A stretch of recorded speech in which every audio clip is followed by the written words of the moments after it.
नमस्कार। World news में आज मिडिल ईस्ट की जंग खतरनाक तरीके से बढ़ती ही जा रही है। 23वें दिन के साथ इस जंग के केंद्र में परमाणु ठिकाने आ गए हैं। ईरान ने इजराइल से बदला लेने की ठान ली है और उसके 5 शहरों पर एक साथ हमले कर दिए हैं।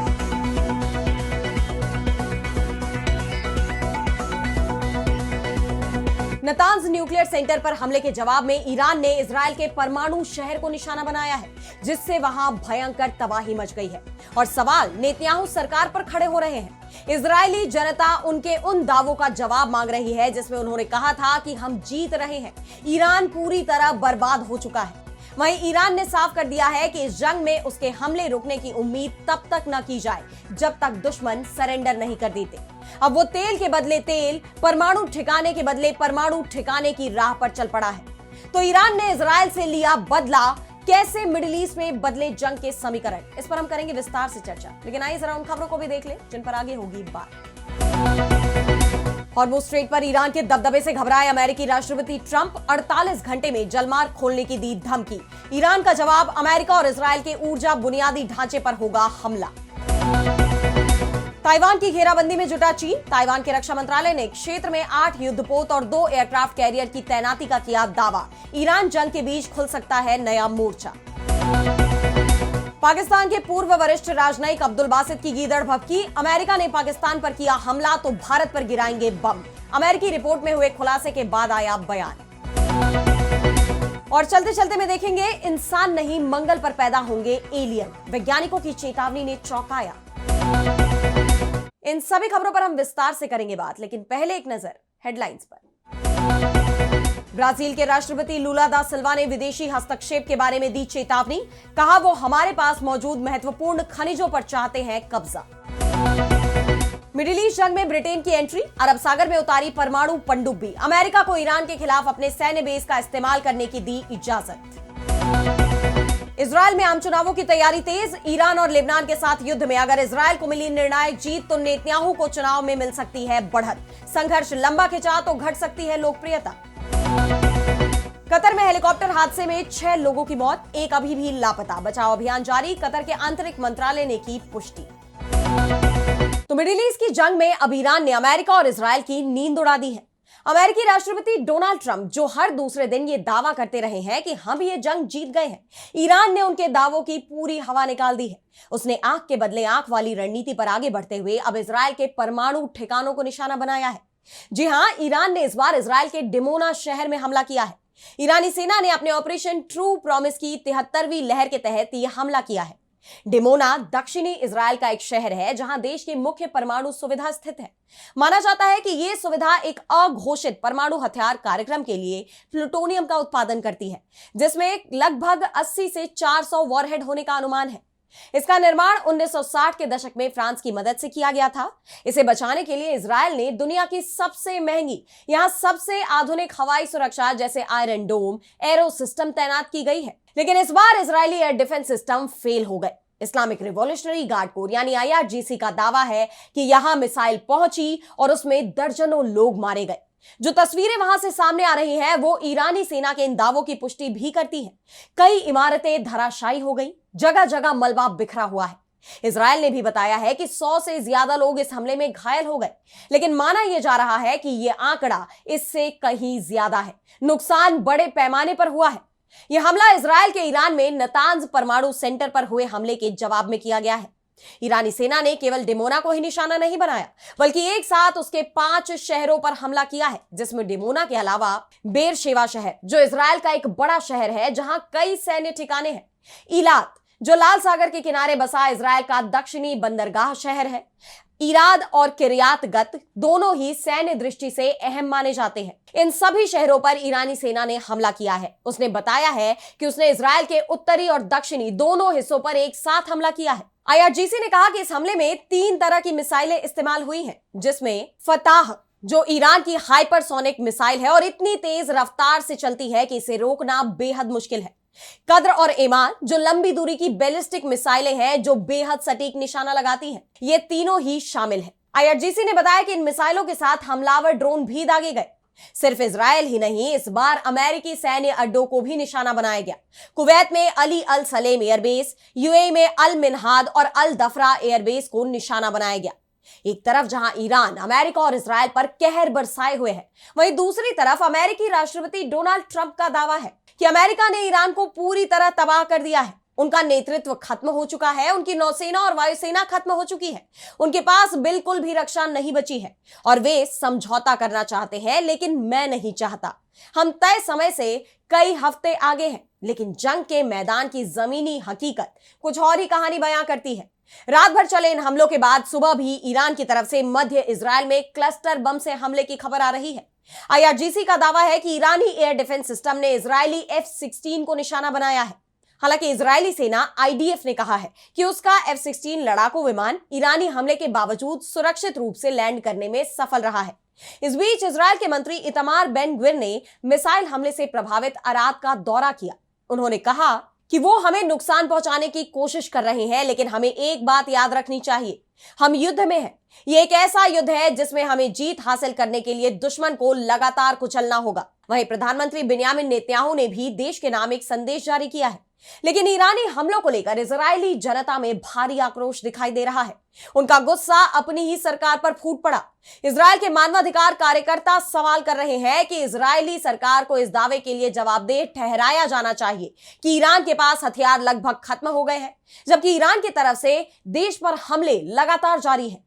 ईरान का दावा है कि जंग का समीकरण अब बदल गया है। ईरानी राजनयिक इस्माइल बगाई ने स्काई न्यूज से बात करते हुए यह भी कहा है कि ईरान से संयम की उम्मीद करना बेकार है, जबकि देश पर लगातार घातक हवाई हमले हो रहे हैं। तेहरान से कोई भी प्रतिक्रिया मिलने की उम्मीद करने से पहले हमले की शुरुआत करने वाले हमलावरों को रुकना होगा। यानी ईरान तब तक नहीं रुकेगा जब तक उसके दुश्मन सरेंडर नहीं कर देते। और अब बढ़ते हैं अगली खबर की तरफ, जहां हम बात करेंगे मिडिल ईस्ट जंग के केंद्र में बने हॉर्मुज स्ट्रेट की। तो इस जलमार्ग पर ईरान का कितना दबदबा है, यह इस जंग में पूरी दुनिया के सामने उजागर हो चुका है। जिस क्षेत्र से दुनिया का 25% से ज्यादा तेल व्यापार होता था, आज वो पूरी तरह ठप हो गया है। ईरान ने साफ कर दिया है कि यहां से वो अमेरिका और इजराइल का जहाज नहीं गुजरने देगा। जो जहाज इस क्षेत्र में आएगा उस पर हमला होगा। और पिछले 22 दिन से चल रही इस जंग में यह देखा भी गया कि कैसे ईरानी सेना ने हॉर्मुज में पूरी नाकेबंदी कर दी है, जिससे दुनिया भर में तेल संकट खड़ा हो गया। यही वजह है कि हॉर्मुज को लेकर अमेरिकी राष्ट्रपति डोनाल्ड ट्रंप पर दबाव बढ़ रहा है। ट्रंप ने इस स्ट्रेट को खुलवाने की तमाम कोशिशें की, इसमें दूसरे देशों से भी मदद मांगी, यहां तक कि अपने दुश्मन देशों से भी मदद मांगी।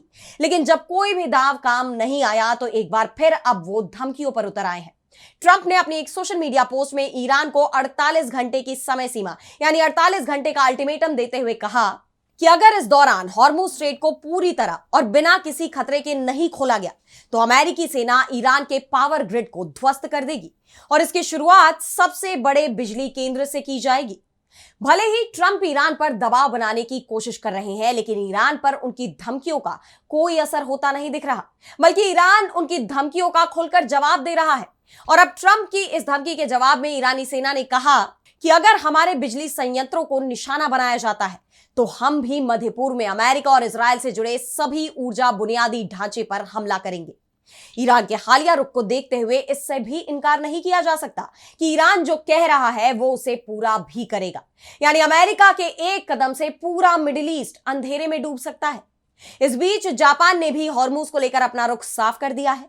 जापान के विदेश मंत्री तोशिमित्सु मोटेगी ने कहा कि अगर ईरान को लेकर चल रहे अमेरिका और इजराइल जंग में युद्ध विराम हो जाता है तो टोक्यो हॉर्मुज जलडमरू मध्य में बारूदी सुरंगों को हटाने के लिए अपनी सेना तैनात कर सकता है।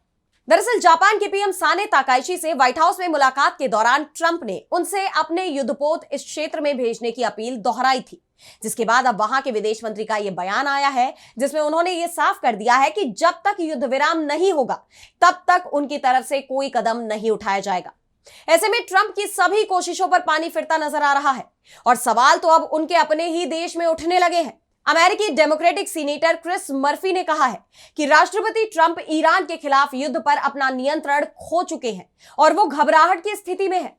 हालांकि इस बीच ईरान ने जरूर यह साफ कर दिया है कि हॉर्मुज स्ट्रेट केवल ईरान के शत्रुओं के लिए बंद है। सुरक्षा और संरक्षा व्यवस्था के लिए ईरानी सरकार के समन्वय से विदेशी जहाज अभी भी हॉर्मुज स्ट्रेट से गुजर सकते हैं। बहरहाल अब हॉर्मुज में हमले और तेज होंगे। क्या पूरा मिडिल ईस्ट अंधेरे में डूबने वाला है? ये अगले 48 घंटों में तय हो जाएगा।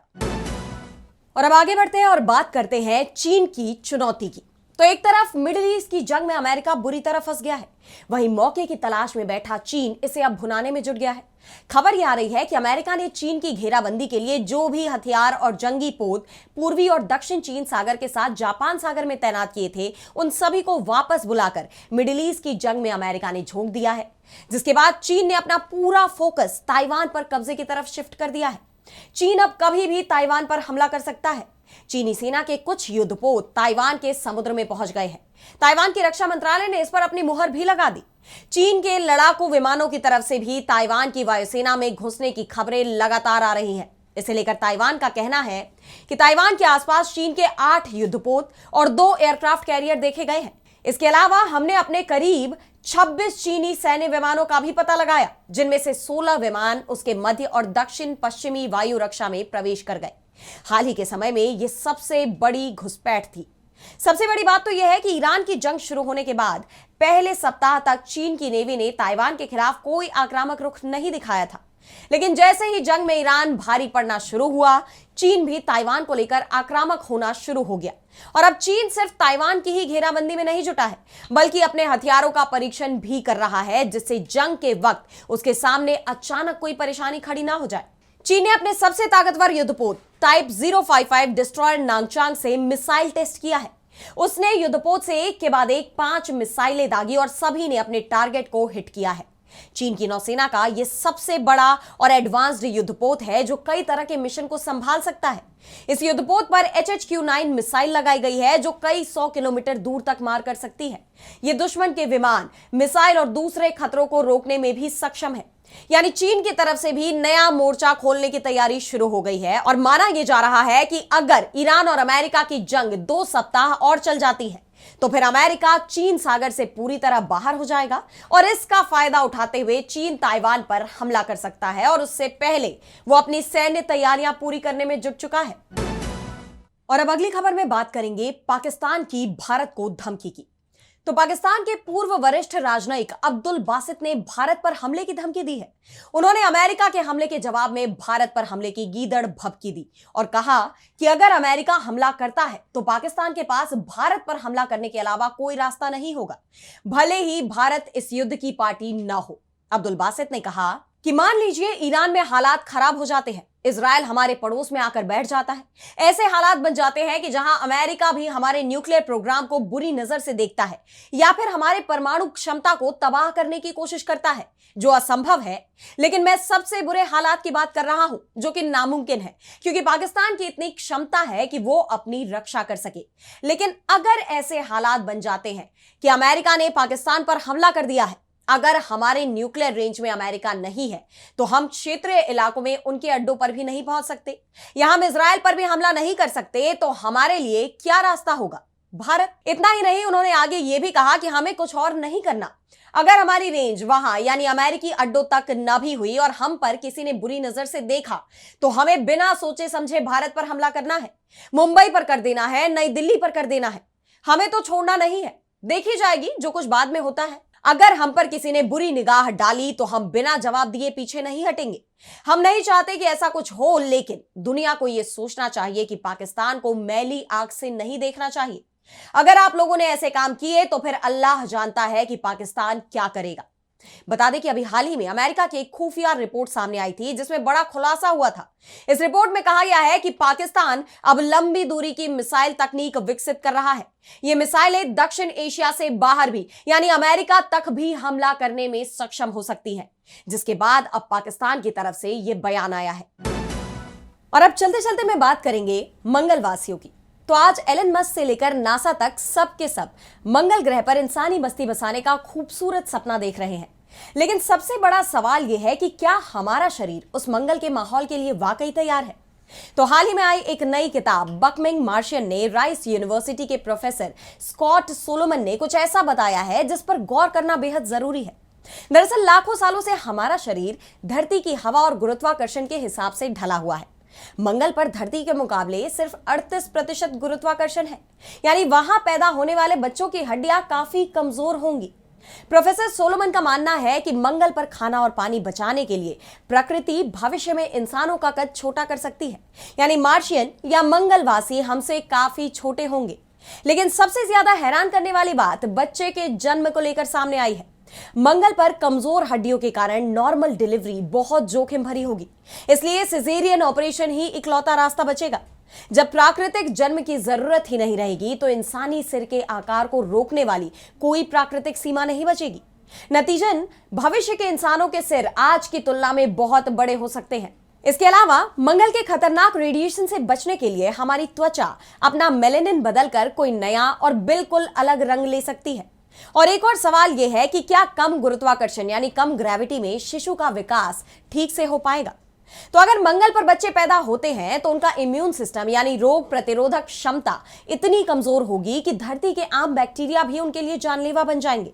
इसका सीधा सा मतलब है कि जो मंगल का हुआ वो शायद कभी वापस अपनी धरती पर सुरक्षित नहीं लौट पाएगा। भले ही हम जल्दी ही मंगल पर अपने घर बसा ले, लेकिन एक बात तो तय है कि वहां बसने वाला इंसान वैसा बिल्कुल नहीं रहेगा जैसा वो आज धरती पर दिखता है। तो कैसी लगी आपको रिपोर्ट हमें कमेंट सेक्शन में बताइए। लेकिन आज इस वर्ल्ड न्यूज में इतना ही। देश दुनिया की तमाम बड़ी खबरों के लिए आप देखते रहिए डीबी लाइव और मुझे दीजिए इजाजत। नमस्कार।